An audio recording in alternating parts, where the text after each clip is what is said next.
Your sled doesn't sound like that anymore. That scream, that bark, that smell of two-stroke exhaust hanging in the cold morning air. It's gone, and I can prove it wasn't progress that killed it. It was politics, profit margins, and a lie about what riders actually wanted. Remember the first time you cracked the throttle on a 1977 Polaris TXL? That liquid-cooled Fuji twin engine would hit high RPMs, and the whole world knew you were coming. Not a hum, not a purr, a shriek. Two strokes didn't whisper. They announced. Every pull of the throttle was an explosion. Literally, every revolution was a power stroke. That's what two-stroke means. Power on every downstroke instead of every other one like a four-stroke. The math was brutal and beautiful. A classic 440 cubic centimeter two-stroke made 65 to 80 horsepower. An early four-stroke made maybe 40 to 50.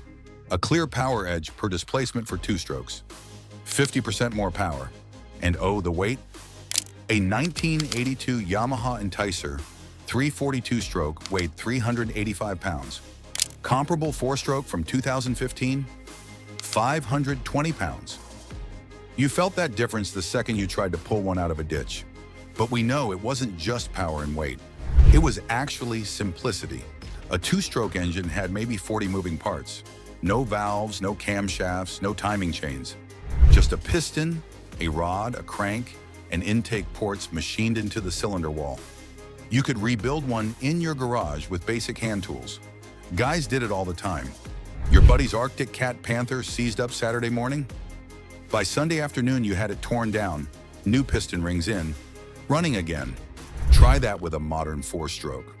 Arctic Cat phased out their Suzuki-sourced performance two strokes around 2016 with the ZR 6000 RXC 599 cubic centimeters as one of the last high-performance 600 class offerings before shifting focus.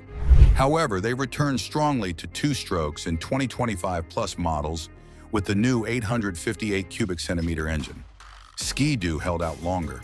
The 850 E-Tech two-stroke is still technically available, but look at their marketing budget allocation. In 2010, 73% of Ski-Doo's advertising featured two-stroke models. By 2020, that dropped to 18%. Polaris killed the Fuji triple in 1981. Yamaha discontinued the triple-cylinder two-strokes by 1997. Arctic Cat phased out Suzuki twins starting in 2014. One by one, the manufacturers walked away. The official reason says emissions regulations. And yeah, that's partly true. The EPA established Phase 1 emission standards for snowmobiles in 2006. Phase 2 came in 2012. Those standards specifically targeted hydrocarbons and carbon monoxide, exactly what two strokes produced. But this is what they don't tell you. European manufacturers were already building clean two strokes.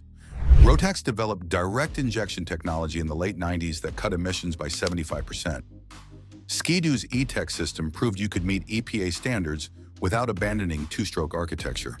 So why did everyone else quit? Money. A two-stroke engine cost manufacturers roughly $1,200 to produce.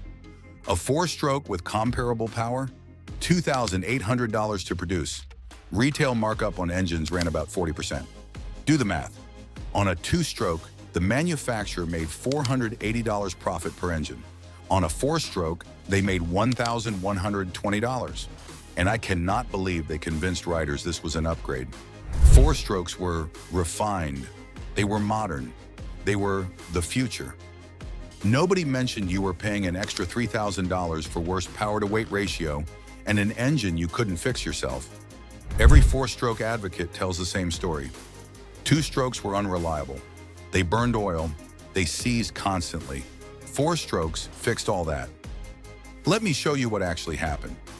In 1995, the average two-stroke snowmobile engine lasted 8,000 miles before major overhaul. That same year, Mercury Marine tracked warranty claims. Two-stroke engines had a 3.7% failure rate within the first 3 years of ownership. Now look at early four-strokes. Arctic Cat's first four-stroke models, the 2004 T660 Turbo, had a 14% terrible engine failure rate in year one. 14%! Yamaha's four-strokes were better, but they had a different problem.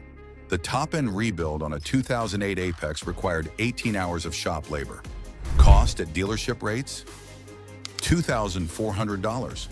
That same year, a top-end rebuild on a Ski-Doo MXZ 600 two-stroke took 4 hours and cost $650. But nobody talks about that. The narrative became two-strokes break, while four-stroke failures got blamed on rider error or poor maintenance. And did you know modern two-stroke technology actually solved the reliability problems? I'm not kidding. Ski-Doo's E-Tech engines from 2009 onward have failure rates under 2%. The 850 E-Tech, introduced in 2017, has the lowest warranty claim rate of any snowmobile engine currently produced. Direct injection eliminated the oil mixing problems. Electronic throttle control smoothed out the power delivery. Computer-controlled ignition timing prevented detonation. Two strokes got better. Four strokes just got marketed better. You want to know what really died with two strokes? The ability to fix your own sled. In 1988, a complete service manual for a Polaris Indy 500 cost $35. It included full wiring diagrams, torque specifications, rebuild procedures. You could order parts directly from Polaris. A complete engine rebuild kit, pistons, rings, gaskets, bearings, cost $340. By 2018, Arctic Cat stopped publishing comprehensive service manuals. What they call a service manual now is basically an owner's manual with oil change intervals. Real shop manuals with diagnostic procedures? Those are dealer only. You can't even buy them. And the parts? A connecting rod for a 2015 Yamaha Viper 4-stroke cost $380 for one rod. That same year, a complete crankshaft assembly for a Ski-Doo 600 E-Tech 2-stroke cost $425. The entire crankshaft cost barely more than a single 4-stroke connecting rod. But wait, it gets worse. 4-stroke engines require specialized tools that most riders don't have. Valve clearance shims, cam timing tools, cylinder head torque procedures that require angle gauges. A shade tree mechanic can't touch them. The manufacturers wanted that. They wanted you dependent on dealerships, dependent on certified technicians, dependent on software that only authorized computers could access. Two strokes were too easy to keep running. That was their fatal flaw. Raw numbers don't lie. The 1999 Arctic Cat ZR 600 weighed 465 pounds and made 115 horsepower. That's a power-to-weight ratio of 0.247 horsepower per pound. Modern 600 class 4-strokes like the ZR 6000 weighs 502 pounds and makes 125 horsepower. Power-to-weight ratio? 0.249 horsepower per pound. 25 years of development for a 0.8% improvement. And mind you, that's Arctic Cat's performance flagship model. Compare average sleds and it's worse. The 1994 Polaris XLT Special had a power-to-weight of 0.215. The 2024 Polaris Indy X C137 sits at 0.183. We went backwards. Magazine reviews won't tell you that. They'll talk about sophisticated suspension and refined ergonomics. They won't mention that a 1997 Ski-Doo MXZ 583 would outrun most 2024 600cc 4-stroke trail sleds in a straight line. And acceleration? A 1996 Polaris XCR 600 could hit 60 miles per hour in 3.8 seconds. A 2020 Polaris 850 Indy XC needs 4.6 seconds for the same sprint. The two-stroke was nearly a full second quicker. Think about what that means on the trail. Every time you punch it to pass, every time you need to accelerate out of a corner, every time you want that immediate response, you're waiting on a 4-stroke to build revs, while a 2-stroke would already be gone. They also promised us 4-strokes would save money on fuel. Let's check. A 1998 Arctic Cat Powder Special 600 2-stroke got 12 miles per gallon on trail rides. A 2015 Arctic Cat M8000 4-stroke gets 11 miles per gallon in comparable conditions. Where's the improvement? Yamaha makes the efficiency claim constantly. Their Genesis 4-stroke engines supposedly revolutionized fuel consumption. Actual field testing from Minnesota Snowmobile Association in 2019 showed Yamaha Sidewinder averaging 10.2 miles per gallon. A comparable Ski-Doo 850 E-Tech two-stroke averaged 12 miles per gallon. The two-stroke used less fuel, but remember, four-strokes don't need premixed oil, right? That's a cost saving. Except modern direct injection two-strokes don't premix either. They inject oil separately. A Ski-Doo 600 E-Tech uses 0.15 quarts of oil per hour of operation. Annual oil consumption for average rider? Maybe 3 quarts. That's $45 per year. Meanwhile, a four-stroke requires 3 quarts per oil change, recommended every 500 miles. Average rider goes 2,000 miles per season. 4 oil changes, 12 quarts, $180 per year. The two-stroke costs less to run. Every metric they used to justify the switch either didn't hold up or actively proved the opposite. California's Air Resources Board approved snowmobile use in state parks in 2003 under one condition: compliance with their small off-road engine regulations. Those regulations effectively banned traditional two-strokes. Other states followed: New York, Vermont, Colorado. By 2008, trail systems in 14 states either required EPA-certified engines or threatened to ban non-compliant sleds from public trails. The manufacturers faced a choice: invest in clean two-stroke tech like Rotax did, or pivot to four-strokes using existing motorcycle engine platforms. Four-strokes were cheaper to develop because the R&D was already done. Yamaha used engines from their sport bikes. Arctic Cat partnered with Suzuki, then Yamaha. Less investment, higher margins, easier path. The riders didn't get a vote. By 2014, you literally couldn't buy a new high-performance two-stroke from Arctic Cat or Yamaha. Polaris offered nothing. Only Ski-Doo kept building them. And even they shifted marketing focus to four-stroke adventure sleds. Trail systems played along. Clubs promoted four-strokes as trail-friendly and quiet. That last part especially hurts. The sound was part of the experience. Hearing a two-stroke wind-up through the power band was visceral. It was exciting. It made you want to ride. Let's be honest, four-strokes sound like someone mowing their lawn. We didn't gain anything meaningful, and we lost everything that mattered. Power? Gone. Weight? Gone. Simplicity? Gone. The sound? Gone. The smell? Gone. Even the cost savings they promised never materialized. But here's what really stings. Two-stroke technology never stopped evolving. Direct injection fixed the emissions. Electronic controls solved the reliability concerns. Rotax proved you could build clean, powerful, efficient two-strokes that met every regulation. The manufacturers just chose not to, because four-strokes made them more money per unit and created dealer dependency that two-strokes never could. They traded the soul of snowmobiling for profit margins, and we let them do it because they called it progress. Now I want to hear from you. What was your favorite two-stroke? Was it a screaming Polaris triple? A bulletproof Yamaha twin? Maybe one of those late-model Arctic Cats that could still embarrass modern sleds? Drop the model below. Be honest, do you think we'd have more riders today if two-strokes had survived? Because I think we would. If you want more videos like this, hit that subscribe button and check out the next video here. They lied to you about what killed the snowmobile brands you loved. It wasn't just bad business or the oil crisis. It was actually a calculated shift that left an entire generation of riders behind. And the guys who run the industry today, they're banking on you forgetting what snowmobiling used to be. Let's start with 1971, the peak, the absolute summit of snowmobiling. 495,000 units sold worldwide in 1 year. That record still stands today. Nobody's touched it, not even close.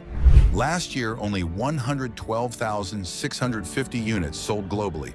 Yep, we're selling 77% fewer snowmobiles now than we did 53 years ago. And the manufacturers act like everything's fine. But wait, the story gets interesting from here. In 1971, there were only 1.5 million registered snowmobiles on the trails. By the mid-1980s, even after the crash, there were over 4 million machines out there. 4 million. The market had actually grown in terms of active riders. So why did sales crater? Why did 250 manufacturers shrink to 4? The official story is the oil embargo, the 1973 EPA regulations, bad winters in 75 and 76, And sure, those things happened, but that's not why your favorite brands died. Let me tell you about Scorpion, because what happened to them is what happened to all of them. Scorpion started as trail a sled in 1959. Glenn Gutzman and Donald Bergstrom built air-powered machines in a small garage in Crosby, Minnesota. By 1965, they'd patented the first continuous rubber track in the United States. Revolutionary. The Scorpion name became legendary. Vice President Hubert Humphrey called Crosby the official snowmobile capital of the world. Sir Edmund Hillary, the guy who climbed Everest, chose Scorpions for his expeditions. That's how good they were. By 1969, Scorpion employed over 400 people. They were producing 20,000 machines annually. They made their own parts, hoods, seats, windshields, tunnels, clutches, even the rubber for engine mounts and bogie wheels. Total vertical integration. They didn't need anybody. Then Fuqua Industries bought them in January 1969, a conglomerate out of Atlanta. And here's where the betrayal starts. The founders, Gutzman and his partners, got forced out in October 1970, asked to leave the facility and never return. The company they built taken from them. By December 1971, Fuqua expanded the Crosby facility. Everything looked great. Then 1973 hit. Oil embargo, sure, but also massive overproduction. The big manufacturers flooded the market. Kawasaki, Mercury, Johnson, Evinrude, all these massive corporations with deep pockets entered the game. They could lose money for years and not care. Scorpion couldn't. The layoffs started, 360 employees down to 120. The company got sold again in 1973 to a management group. They tried. God, they tried. The whip model in 1975 was brilliant. Lightest sports sled in the industry, one of the quietest. Snowgoer magazine ranked it at the top in comfort, handling, and economy. Didn't matter. Arctic Cat bought Scorpion in 1978, hoping to save it. By 1979, they shut down the Crosby facility and moved production to Thief River Falls. In February 1981, Arctic Cat filed for Chapter 11 bankruptcy. Scorpion died with them in 1982. 22,000 machines at their peak, gone. And it wasn't because their sleds were bad. Snowjet, beautiful blue sleds with Yamaha engines, partnered with one of the most reliable engine manufacturers on Earth. By the early 1970s, they were selling tens of thousands annually. Kawasaki bought them in 1976. By 1980, the brand was dead. Rupp Industries started in the 1950s making go-karts. By the 1970s, their nitro and snow sport models were performance legends. Fast, sleek, built for riders who wanted adrenaline. Financial troubles in 1973, sold off assets, out of business by 1978. Rollo Flex in Saskatchewan got a $2 million Canadian government grant in 1970, required them to abandon farm equipment and focus only on snowmobiles. By April 1974, they filed for bankruptcy. Mercury Marine started selling snowmobiles in 1968.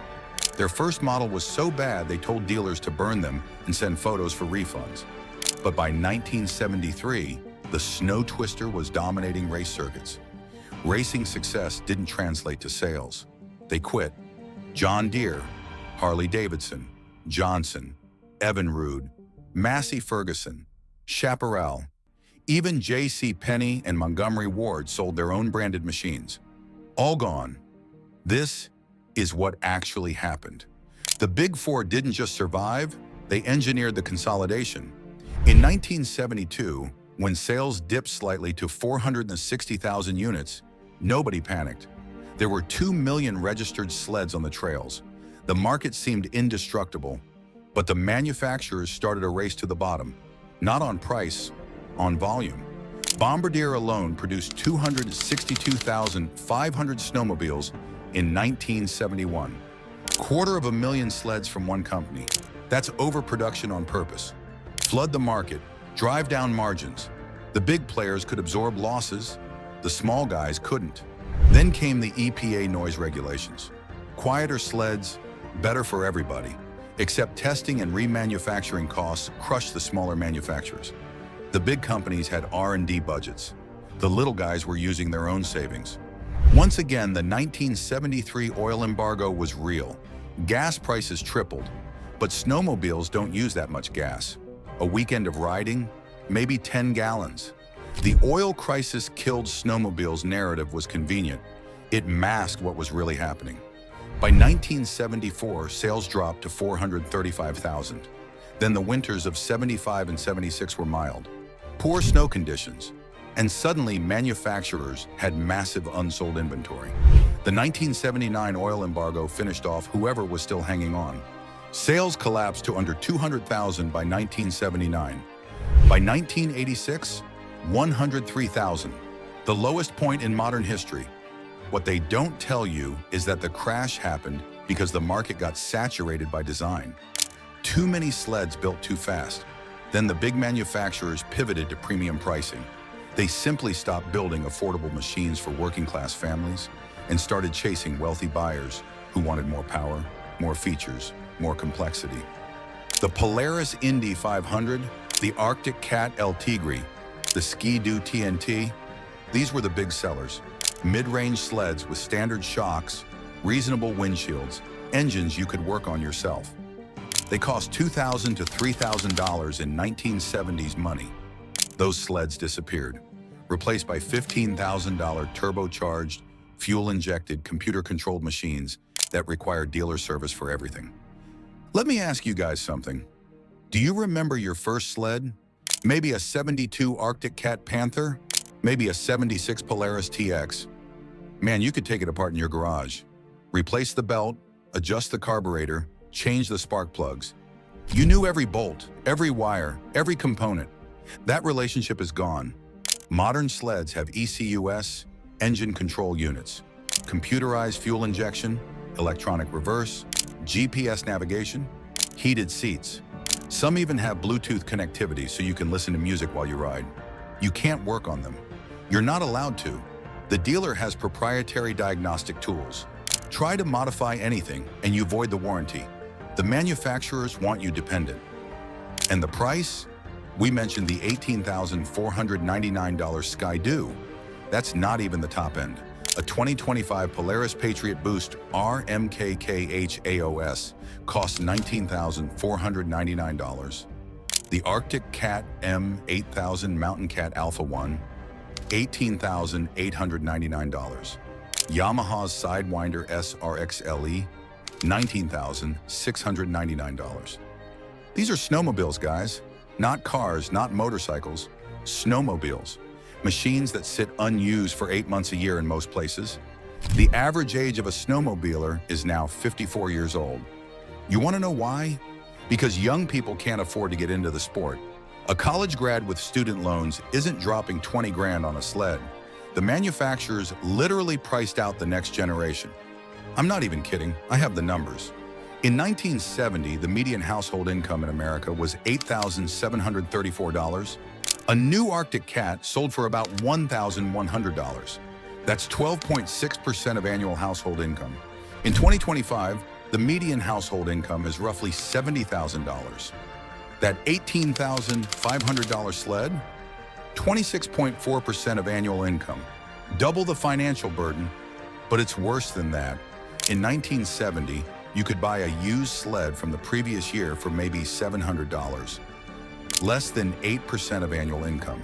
Now, a 1-year-old used sled still costs $14,000. 20% of income. The manufacturers killed the used market. And of course, racing, the heart of innovation, got corporatized. In the 1970s, Brad Hewlings could ride a stock Scorpion whip 340 to second place at Eagle River. Roger Ebert finished the Winnipeg to St. Paul the Fern 500 on a stock whip. Stock machines, the same sled you could buy at the dealer. Now racing sleds are hand-built, purpose-made machines that cost $40,000 and bear no resemblance to production models. The connection between racing and retail is gone. This is why old riders feel betrayed. It's not nostalgia. It's not about complaining that things were better in the good old days. It's about a promise that was broken. You were told snowmobiling was for everyone, for families, for working people who wanted adventure on winter weekends. The magazines, the ads, the whole culture said, "This is your ticket to freedom." to exploration, to joining a community. And it was true for a while. You saved up, bought your first sled, maybe a used Polaris Colt or a Ski-Doo Citation. You learned to work on it. You joined a club. You helped groom trails. You made friends. Your kids learned to ride. Snowmobiling became part of your identity. Then the manufacturers changed the deal. They made sleds you can't afford and can't fix. They eliminated the mid-range models. They turned a democratic sport into a luxury hobby for wealthy people. And when you complain, they tell you you're living in the past. That progress requires sacrifice.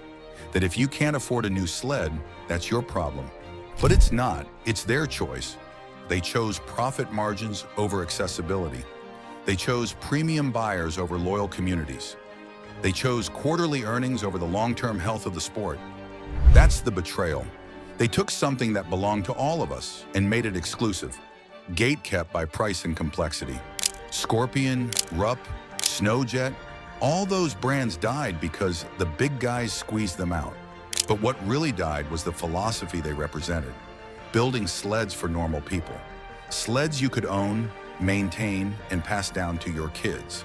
There are 1.3 million registered snowmobiles in the US right now, over 559,000 in Canada, but only 41,588 new sleds were sold in America last year. Only 34,828 in Canada. That means the overwhelming majority of riders are on older machines. Used sleds, some from the 2000s, some from the 2000s, and yeah, some of us are still running machines from the 90s and even the 80s, because those sleds still work. They're simple, they're fixable, and they remind us of what snowmobiling used to be. Now I want to hear from you. What was your first sled? Drop the year and model below. And be honest, do you still have it or do you regret selling it? If you want more videos like this, hit that subscribe button and check out the next video here. Your kid didn't quit snowmobiling because the sleds got worse. They quit because we made it impossible for them to start. And I can prove it, because between 1971 and 2025, snowmobile registration in America dropped nearly 65%, from 2.9 million active riders to roughly 1 million today. That's not market evolution, guys, that's generational collapse. And the part nobody wants to admit is that we did it to ourselves. Let me show you what really happened. In 1971, the average American snowmobiler was 28 years old. Today, it's 54 years old. We aged 26 years while the calendar moved 53 years forward. The International Snowmobile Manufacturers Association released participation data in 2019, showing that only 11% of active riders were under age 35. 11%. A sport survives when young riders replace aging ones. We're watching the opposite happen in slow motion. Michigan had 387,000 registered snowmobiles in 1997. By 2025, that number hit 168,000, more than cut in half. Wisconsin went from 294,000 registrations in 2000 to 186,000 in 2025. Minnesota dropped from 265,000 to 179,000. Every major snowbelt state shows the same pattern: steady, relentless decline. And before you blame climate change or lack of snow, let me stop you right there. Canada's snowmobile sales increased 14% between 2010 and 2020. Same climate, same snow conditions, different approach to the sport. Think back to your first sled. Most of you watching this didn't start on something new. You start on something old, used, probably beat to hell. Your dad's buddy sold it to him for $200. Maybe your uncle had one rusting in the barn he gave you for free. It didn't matter that it was a 1972 Ski-Doo Olympique that smoked like a freight train and maxed out at 35 miles per hour. It ran, it moved, you learned on it. That pathway doesn't exist anymore.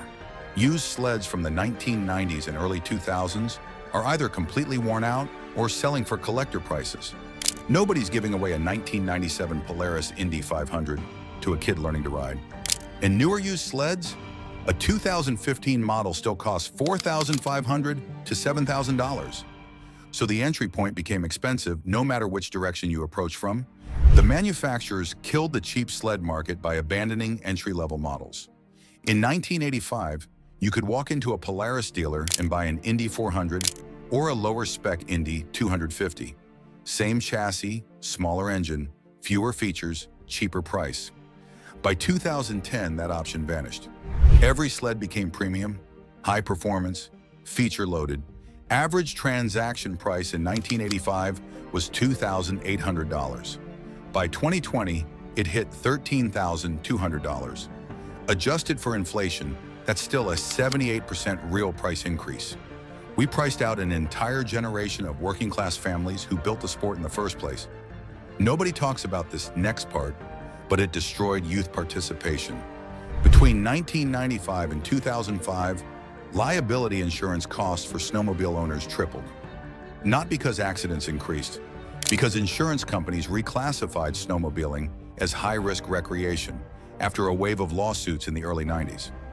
Suddenly, letting your kids' friends ride your sled became a legal liability nightmare. Remember when 10 kids from the neighborhood would show up at your house on a Saturday? Everybody took turns on whoever's sled was running? That stopped. Parents got scared. Lawyers got involved. Insurance companies demanded waivers. The informal community aspect that made snowmobiling accessible disappeared under threat of litigation. And then came helmet laws. I'm not arguing against helmet laws. Helmets save lives, period. But watch what happened. Michigan passed mandatory helmet laws for riders under 18 in 2006. Youth registrations dropped 34% within 3 years. Not because kids refused to wear helmets, because parents saw the helmet law as confirmation that snowmobiling was dangerous. The perception shift killed participation faster than any actual danger ever did. Minnesota required safety certification courses starting in 1999 for anyone born after 1976. Good idea, right? Teach kids proper technique and trail etiquette, except the courses cost $125, required 2 full days of attendance, and the nearest training site was often 90 minutes away. Another barrier, another reason for parents to say, maybe next year. In 1998, there were 3,847 snowmobile dealerships in the United States. By 2023, that number dropped to 1,214, more than 2/3 gone. Small-town dealers who'd been selling sleds since the 1960s couldn't survive on margins that kept shrinking while inventory costs kept rising.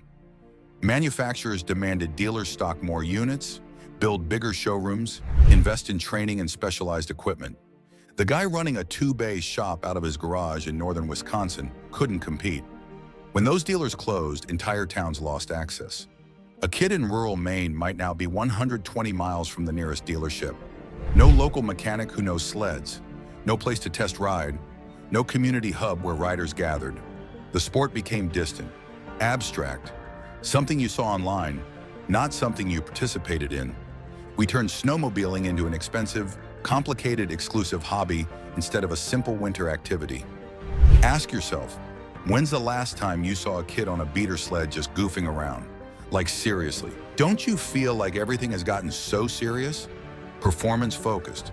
You needed the right gear, the right sled, the right modifications. Social media made it worse.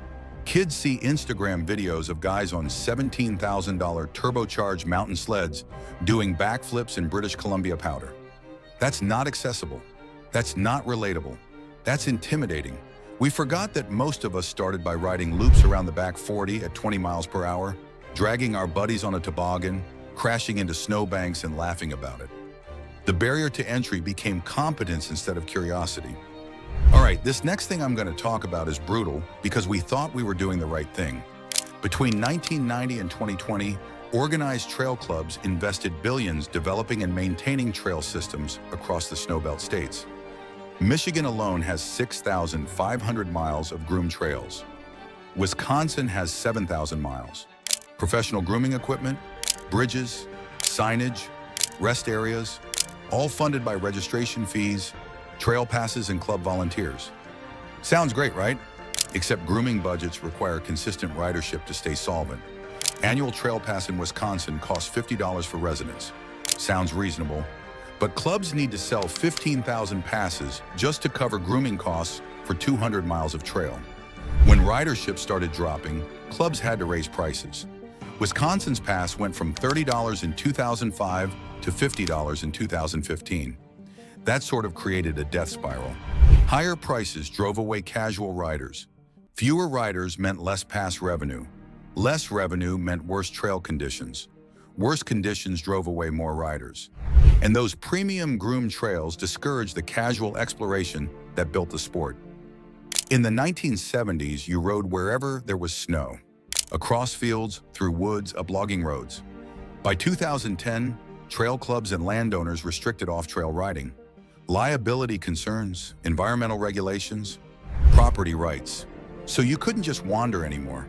You paid for access to designated trails or you stayed home. That fundamentally changed the experience.